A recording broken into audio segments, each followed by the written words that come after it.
2026 is going to be an awesome year. We got some pretty cool stuff coming up. First off, we got Foundations of Recovery. This is our flagship program. We're starting it in January. This is for anyone, man, woman, or couple who wants to come and reclaim their heart from shame, trauma, and betrayal. We start off with an education on all sorts of principles, give you the common language. We feed you from a fire hose in terms of all things recovery. It is such a great start to recovery. And we get at the roots of things, Tyler. This isn't like any other program. Like, this is our healing journey in process, and Foundations is where we begin. If you look at the value that you're getting there to kick off a good recovery with all of the right education, all of the right language, and a team to get you started while also being directed by Brandon and myself through the whole process, what a deal. So if you're interested, if you're struggling, if you've been wanting to do something for a long time, jump into this. This only comes around every so often, and we would love to have you there.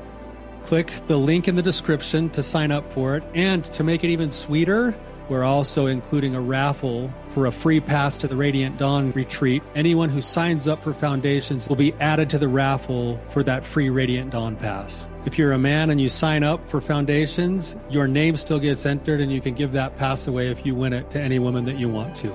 So what you're saying, Tyler, is if you sign up and participate in Foundations, you could possibly go to Radiant Dawn for free? That's exactly what I'm saying, which is crazy because Foundations by itself is already an insane value.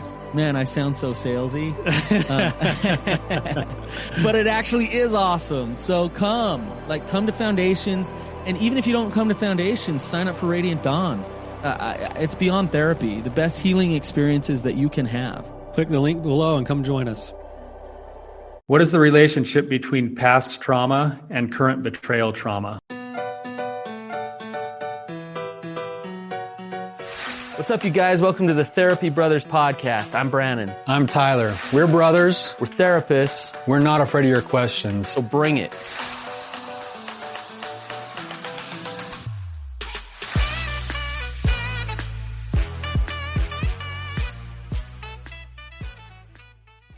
Okay, before we answer that question, quick review here. It says genuine, vulnerable, and practical discussions that call you to action wherever you're at. This resource has given me permission to accept where my husband is at within his own journey, as well as myself and where I'm at without judgment. Awesome. Great. Thank you. Brandon, man, it's good to have you here. You've come through COVID with flying colors. Yeah, it lingers. It sticks around a while, doesn't it? A little bit today. Yeah. So. Yeah. Well, before we jump into our topic, I think it's worthy of just noting that we had a big event happen in our family this week. Maybe one of the biggest we've had in a really long time. Yeah, I mean, our bro got married last Thursday on our dad's birthday, and we just partied and had fun, and it was a good family event. It was excellent. So it was really cool. It was cool just to kind of sit and see Rex so happy, see mom and dad so thrilled, and then for me to sit and reflect on my own wedding, and it was a good time, man. Yeah, one thing that's interesting is being a therapist, but also being a husband. You and I both know that getting married is fun and it's all this stuff, but that's when the real work begins. So that's when the real fun begins. So that's right. So Rex, if you happen to be listening, man, hopefully you're geared up because the work just started. Yes. So speaking of work in a relationship, we got an awesome guest here from Alberta, Canada.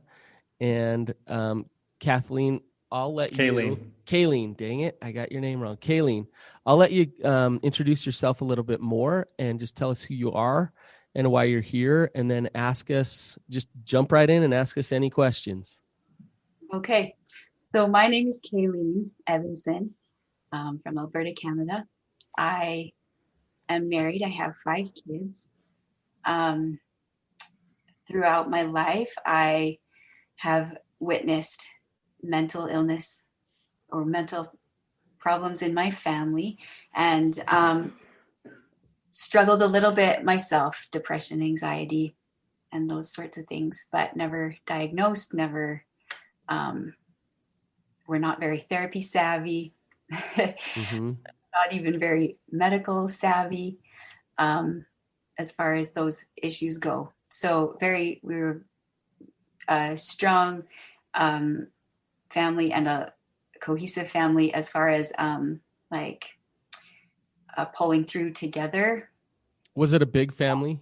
Big Kayleen? family. So I'm 8th of 13. That's probably That's kind of big. information. Wow. And so you can imagine some of the struggles that we had, Mm-hmm. and lots going on, always busy and sort of on that end of the spectrum.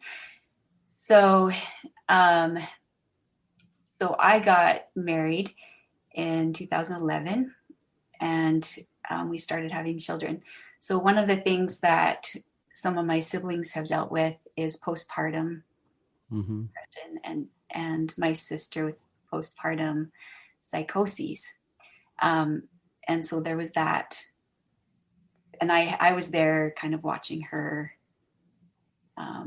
in that time when I was just in high school still, and young adult age. That's when that happened. So fast forward to my kids, and after I had my last two came within a year. So I had 3 little ones, and then my last 2 within a year. And so that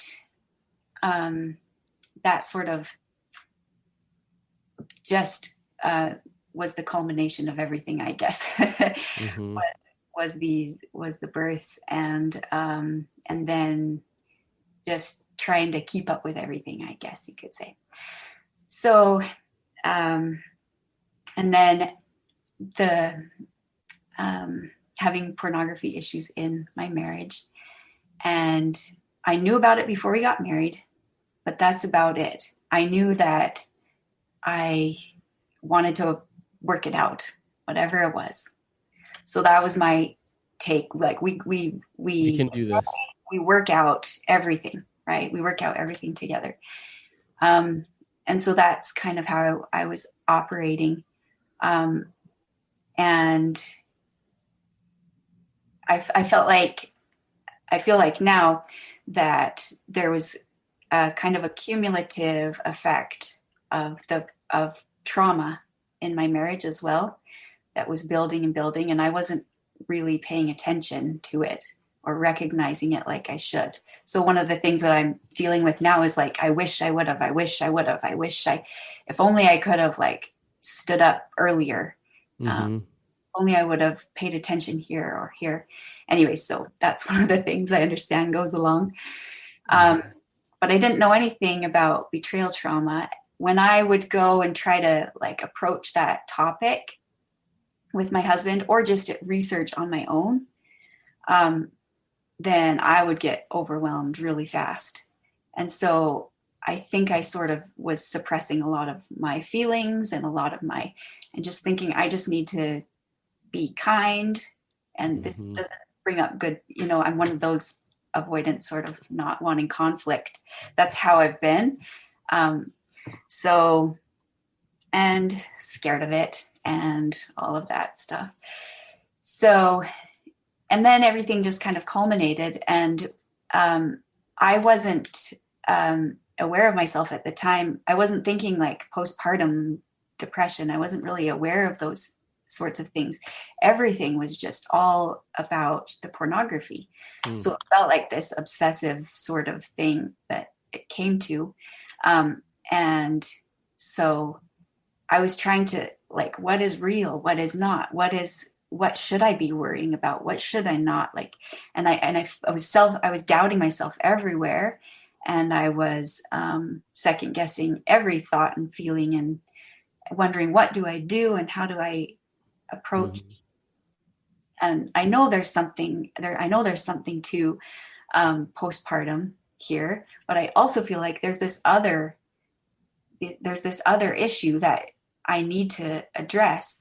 And so I don't know. How do you sort it all out? How do you sort it all out? Yeah. What's the relationship there? What can I be sure of within myself?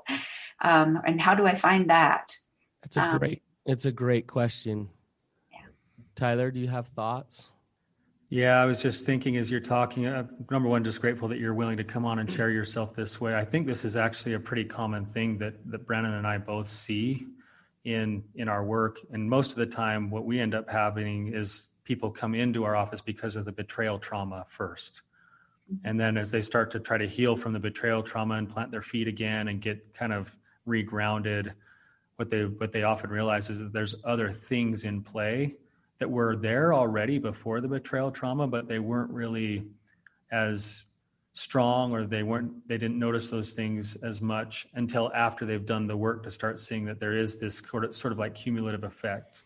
And in a lot of ways, it's like, imagine taking a big block of ice, and when you drop a block of ice on the cement, the first time you drop it, it just starts to fracture and crack. And the second time you drop it, the cracks get bigger. And the third time you drop it, and eventually it sort of like kind of like explodes and kind of goes all over the place. And there is sort of a cumulative effect for a lot of people with trauma.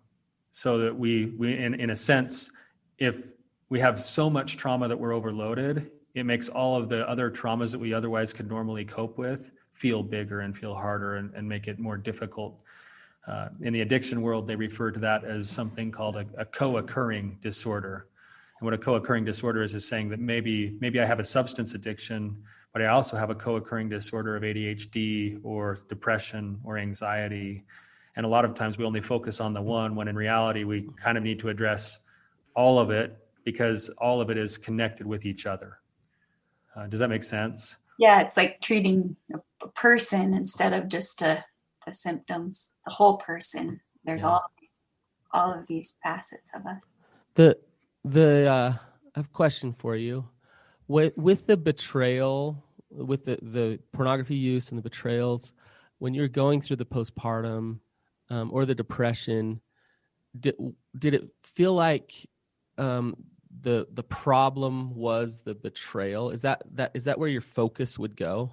Yes. Yeah. Absolutely. I mean, and it that's hard to. It's like I felt like I needed to do that. Mm-hmm. Because I didn't feel like it was being addressed. It's amazing, like how hardwired we are for connection and attachment, in that the most painful thing and the thing we're most scared of is abandonment. And so when we've had a lot of trauma, a lot of things have happened in our lives, the bull in the china closet is the betrayal. That's the thing that we easily will go focus on, because that's the thing that needs to be fixed. That's the thing right in front of us. And it's interesting. And in no way am I going to minimize how traumatic betrayal is. However, if you're focused on just healing from that betrayal, you'll continue to spin. And there's a big correlation between the levels of trauma that you've had, independent of your relationship, and how you respond to betrayal. And so it's this tough thing to sort out, because here you are being triggered into all of your trauma by the betrayal. You need to get to a safe place so that you can address all of the trauma. It's kind of like last week I was playing this game with Tyler called Cover Your Kingdom, I believe it was called. Mm-hmm. And it was like, I don't know if you've ever played that, Kayleen, but it's this game, it's this annoying game where like he'd stack things up and I'd want to get down to things so I could score more points, but he'd protect them so I couldn't get down to the big thing that I wanted to get. So there's this like little annoying thing there. And like, I couldn't figure that out. I couldn't figure out how to get that off of Tyler's stack to get to what I really wanted to get to.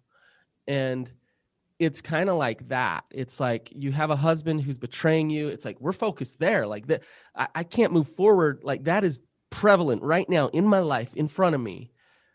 But underneath, there's this thing. There's this big thing going on. And so where do you start, right? And I do have some answers for you, but do you have more questions? That's the main question, is Okay.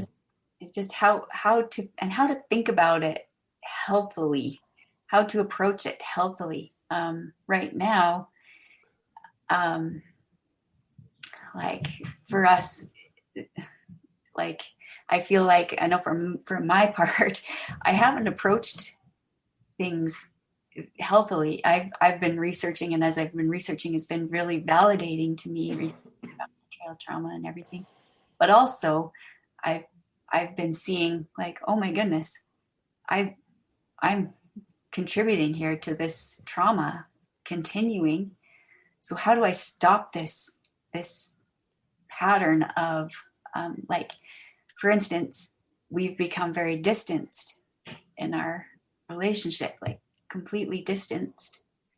And when we tried to reach out, then it's like we hit that pain.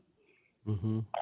And so wanting to approach that, but not quite knowing how to do it, especially when it doesn't feel safe for either of us. Mm-hmm. So it's, I don't know, just whether it's more understanding or whether it's just going for it, or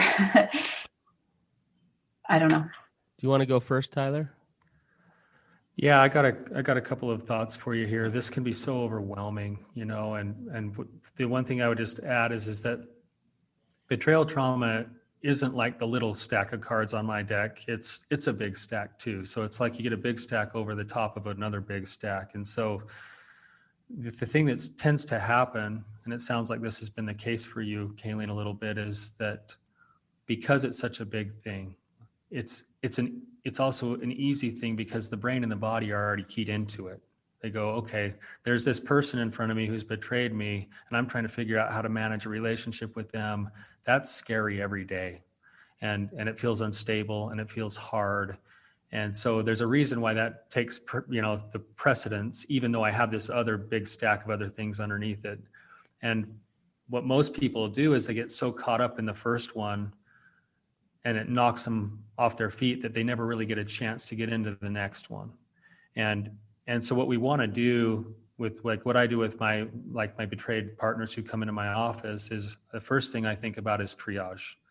We've got to figure out how to get at least some basic emotional regulation stuff going, things like combat breathing and grounding techniques and just basic things like that. And then we want to start to break the tendency to always focus on what my partner's doing, because that's where I'm going, because I'm looking to protect myself, but that never actually yields a result for me. And it ends up letting me use all my energy in places that I can't produce a result for myself. So I start putting my energy into taking care of myself. So in other words, don't focus on him. Focus on what's in your control, not what's out of your control. Right, exactly. And then the focus there for where I usually start with most of my clients is I say, well, what do you have control over? You have control over taking good care of yourself. So you've got to put energy into doing even the basics. You get up, get dressed, take a hot bath, go for a walk, talk with a friend, go to lunch with somebody, do some of your hobbies. That becomes imperative because that's something that's going to, number one, it's going to fuel good emotional health. So you have more emotion to burn. And the second thing it does is it starts to reinforce in a behavioral way that you're worth taking care of. That you're basically sending yourself the message that you're worth taking care of. And so if that can start happening, you have 100% control over that. You have 100% control over doing the education piece, which sounds like you've jumped in all the way. And maybe sometimes people almost go overboard on the education piece. Yeah, I was going to say, maybe I've gone a little overboard.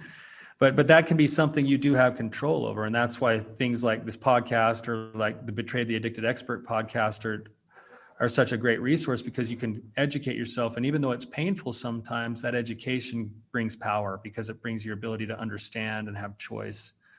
And then I move into the next phase, which is then to start setting proper boundaries and building the right team. And a team becomes vitally important when you've got mental health stuff going on. You being able to have a few people that you can say, have them listen to you and say, me too, or I understand that, or you're not alone. And if you start putting those things in place, those are kind of like the triage beginnings to lay a foundation so that you can then start confronting this second stack of things that's underneath. So. I think getting me and Tyler aren't far off on it. We're pretty close, but getting to a place where, and this is going to sound a little bit backwards, but I'm going to be okay whether my partner chooses into a relationship with me or not. So I'm okay. I'm not so scared of abandonment and rejection because I love me and I have I call it recovery capital. I have other recovery capital in place. So when he goes and looks at pornography, when he hurts me, I can cope with that. I can move forward. I can have boundaries, and I'm not trapped in suffering in this continual trauma. And that's one difference between betrayal trauma and normal trauma is you're in a relationship and that trauma continues over and over and over again. But it's really fascinating to evaluate the acuteness of the pain. So what I mean is when he does something, how much do you freak out because you feel so trapped? And to look at that and say, can I desensitize some of that trauma that's underneath so that I can then step into self-care mode and not spin in the fear cycle? And does that make sense? Am I speaking another language, Kayleen? Does that? I think so. So it's like, and I think I have been able to do that for most of my marriage, but I was stopping myself before the self-care. Like yeah. I wasn't switching to take care of me. I was just suppressing the fear and the focus. Kayleen, can I play the voice inside your head a little bit? You have five kids. When do you have time to take care of you? I mean, you're busy. Good question. Right? Yeah, you shouldn't be selfish and stop. And what Tyler said, like, how is a mom of five, Tyler? I'm gonna play devil's advocate. Gonna focus on her hobbies, do things she enjoys, take a long bath. Like, come on, Tyler, get real. Right. And if you don't do those things, how do you show up as a mother of five? That's a great question. Right. I mean, that's the issue here, but people don't register that because we get so locked into like the way that we're used to living and the way that we're used to coping that we don't realize that we actually have a choice about how we can shift the way we put the things in our life in, and putting that order in a different way makes a difference. I can be much more effective as a therapist doing, say 5 or 7 sessions a day and doing 2 hours of self-care in the morning than doing 9 hours of therapy in a day. I'm going to be a better therapist for everybody because I'm going to have energy and something to burn. And then I'm going to be able to come home and have something to put into my kids and my wife. Whereas if I just constantly run because that's what the good therapist should do, or, whatever, it's like, then what good am I anyway? Right? So, Brandon, you also go ahead, Kayleen. Just survival mode where you just push forward. And that's how it's been for a lot of my life. So it's which exacerbates what, Kayleen? Every mental health. Yeah, all the depression, everything. Yeah. Brandon, you said something, Brandon, I want to ask you to follow up on. You said, you used some words. You said, if I can desensitize what's underneath, then it'll allow me to show up and take care of myself. What do you mean by desensitize, and how would you go about doing it? Okay, so I'm going to say some things that could really trigger some people. And so, but you got to hear me through here. So, the betrayal, why are you taking that so personally? Right? Now, do you see why that's triggering? Because I'm being betrayed. But some people take it a lot more personally than others. And the reality is your partner doing that thing to you is not about you. And I know it doesn't feel that way. I know it doesn't feel that way at all, but it will feel more about you and feel more about how you're not worthy of love and you're not okay and you're not all these things if you have a lot of self-doubt and you have a lot of trauma underneath. And when you get good with yourself between you and God, your partner can do horrible things, and those things are horrible, but they're not about you. And so that's what I mean about desensitizing that betrayal trauma response is you actually see it more as them doing this compulsive behavior or them doing that thing that's not okay. And I have a boundary there with me and my self-worth. And a lot of times that boundary is really hard to have if you have a lot of trauma in the past. So did I answer that? Does that? Yeah. That definitely resonates with me, not having those boundaries. And I think something for us too is just not a clear understanding of the role our relationship is going to play, because it feels more personal too when the expectation has been that the relationship is kind of going to be the answer. Yes. It's not. Great point. So, because I feel like one of the good things that has come in my understanding is as we've distanced, it feels really unsettling, but I can also see that we need a relationship that is separate from, like, it's not going to fix my traumas and it's not going to fix his traumas. That I think I just see that at least for me, that I have to figure out what the role of my relationship is in all of that. Tyler said he called it triage, but you don't do. I mean, how effective would PTSD therapy be on a soldier who's on the battlefield, like in the war right then? It makes no sense, right? You can't really treat the trauma if they're in the danger zone right then. And so I think we kind of glossed over that triage part. But Kayleen, you're talking about how you and your husband really kind of have somewhat of a toxic, hard relationship where there's a lot of triggers that go on. Yeah. And your first step to dig deep to all of this stuff and desensitize all of the trauma is just to create some safety first. And that means like making some hard changes, having certain boundaries set up and certain limits set up with your husband. That's going to be uncomfortable to say, look, I need this space right now. And this might not be forever, but I need this type of space right now to do my work, to focus on me. And I think you're doing a good job at really trying to do that. But like you said, it's uncomfortable, isn't it? Yeah. And there's always second guessing and what is going to be helpful and what is not, and just having the sight there. Are you guys working with a therapist? No.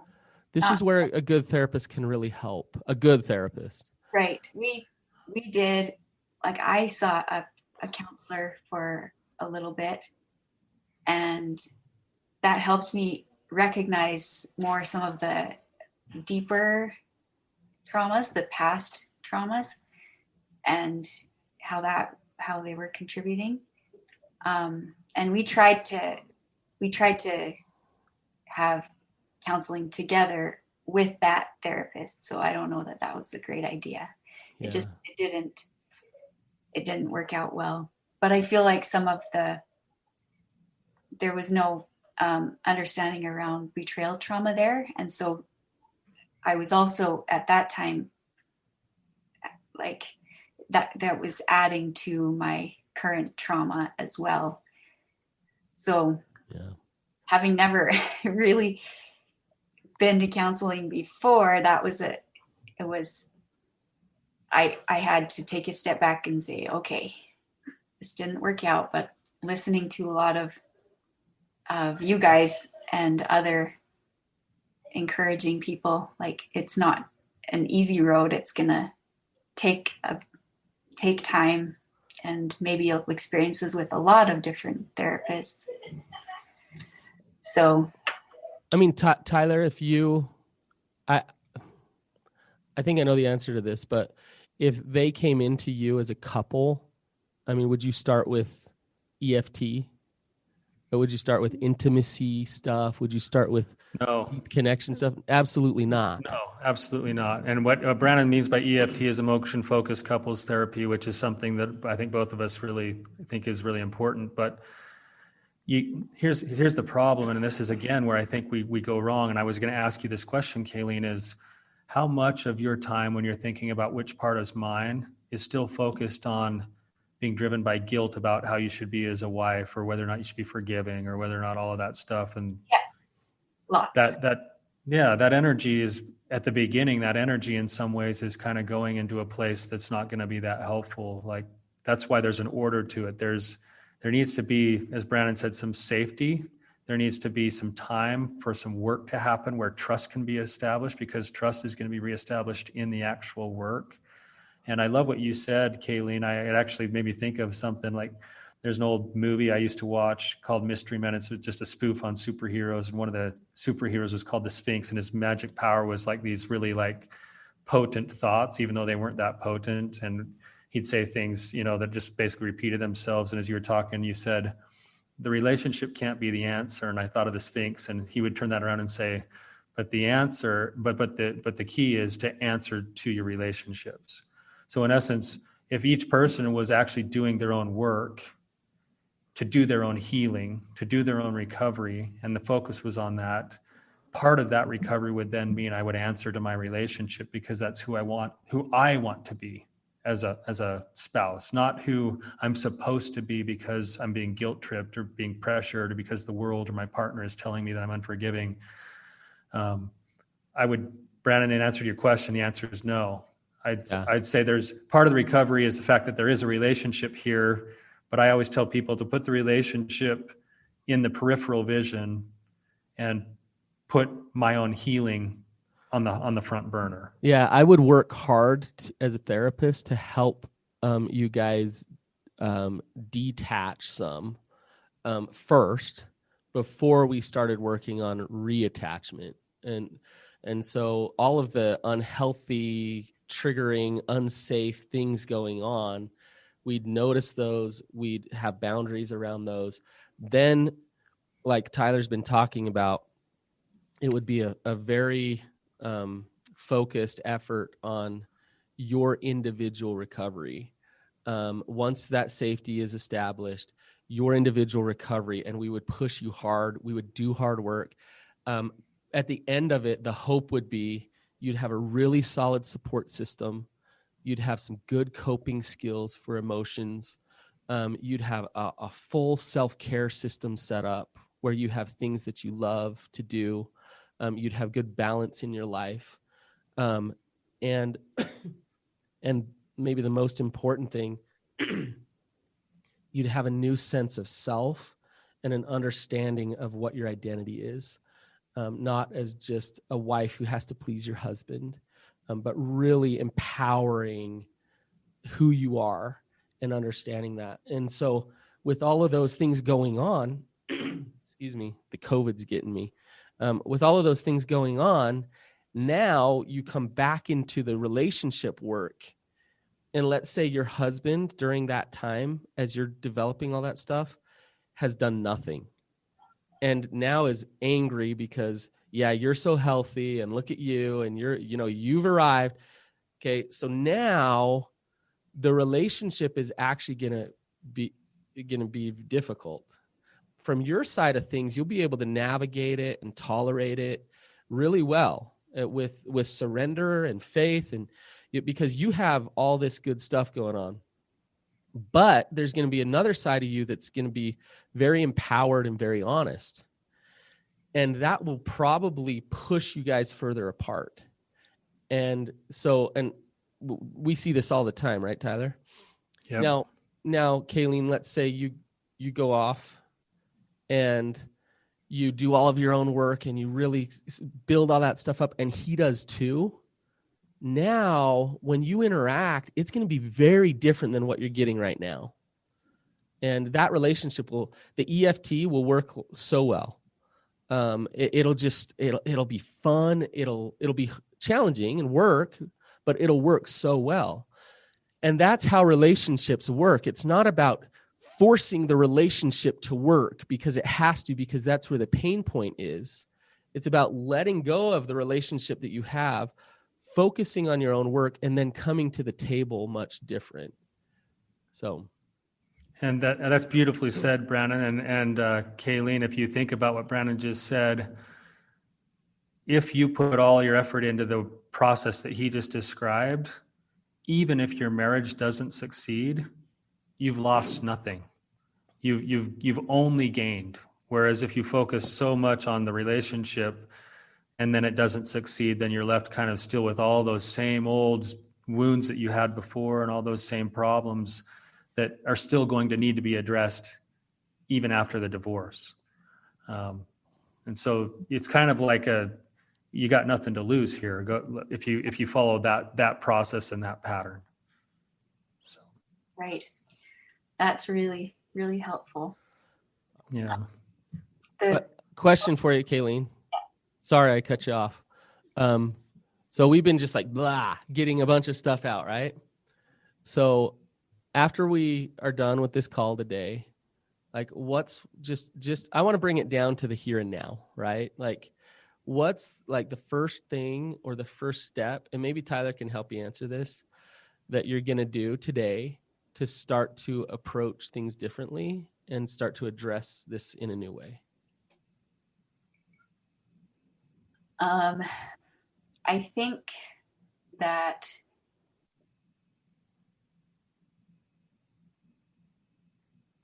I have an idea. I don't know. This is why I asked you, because to desensitize the focus on the betrayal as the issue. Mm-hmm.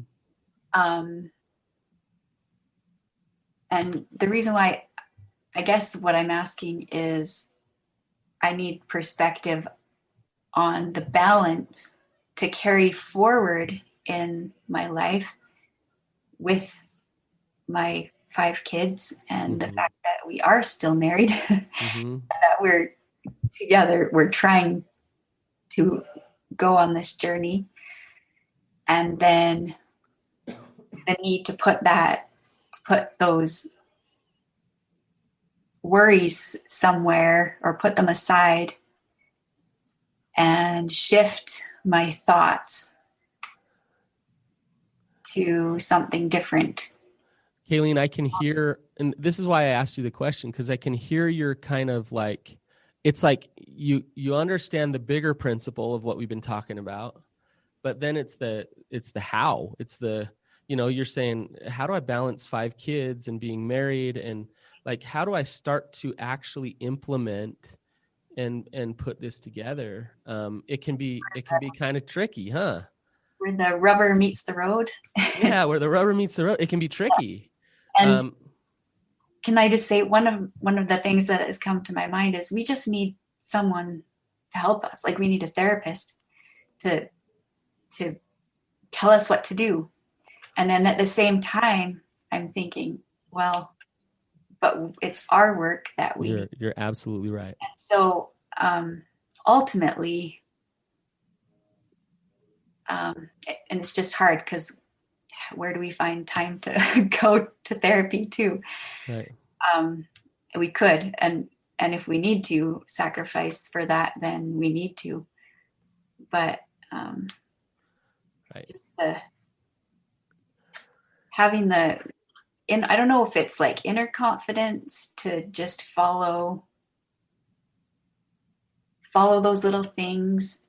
And even though it feels like it's contributing to more distancing and this falling apart, that it be able to trust that that it's actually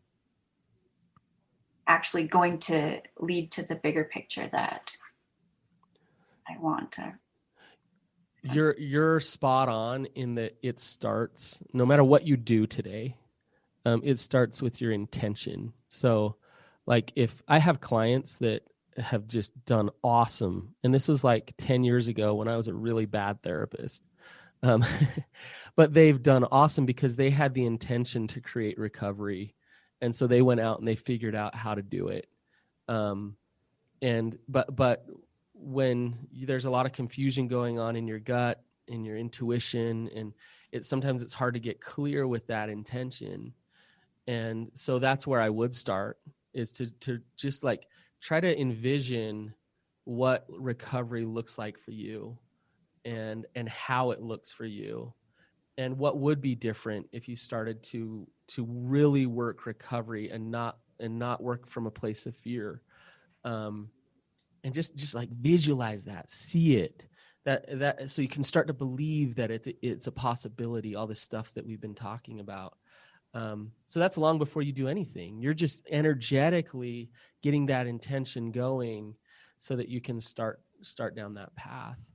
So, Kayleen, may I suggest a couple of things and ask you one more question? I know we're just about out of time for today, but first one is that sometimes it feels overwhelming because there's so much to do. And when you sit and think, what's my next step? Sometimes it's okay to truly just think about what the next step is. Maybe today, the step is you're going to force yourself to take time, to take 10 minutes to sit in your bathroom by yourself and enjoy some peace and quiet. Maybe that's it. You're already doing some learning. I get the impression that you need some more structure and some support in your life. I want to ask you, like, how willing would you be to carve out an hour and a half once a week to attend a group? I would do that. Yeah. I'm okay. doing like a spousal support group. Okay. I'm only feeling this way because I just admire the fact that you're willing to come and put yourself out here on the show, but I want to offer you 3 months of group to come to one of my women's groups. I have some openings. Whoa. Wow, Tyler. If you'd want to come to one of my women's groups, you could come for 3 months, and I think it would give you a pretty good kickstart in understanding some of these principles that we've talked about. And is that something you'd be willing to do? Wow, I would love that. Wow. Okay, we'll get you in touch later on after this call. I'll have our office management reach out to you and get you set up on that. But what I'm getting at here is that you need some structure. And if we can provide that for a little bit to get your feet going and move in the right direction, you're going to get access to a few other ladies who are really doing great work. And you're going to start to see and feel that energy that Brandon's talking about, that intention. And that'll give you a good kickstart, okay? That sounds great. It's hard to break it down to just today for me. Mm-hmm. I see the long range. I see where I want to go or where I desire to, but it always feels like it's somewhere, right? After the next hurdle or after the next hurdle or after the next hurdle, a mountain.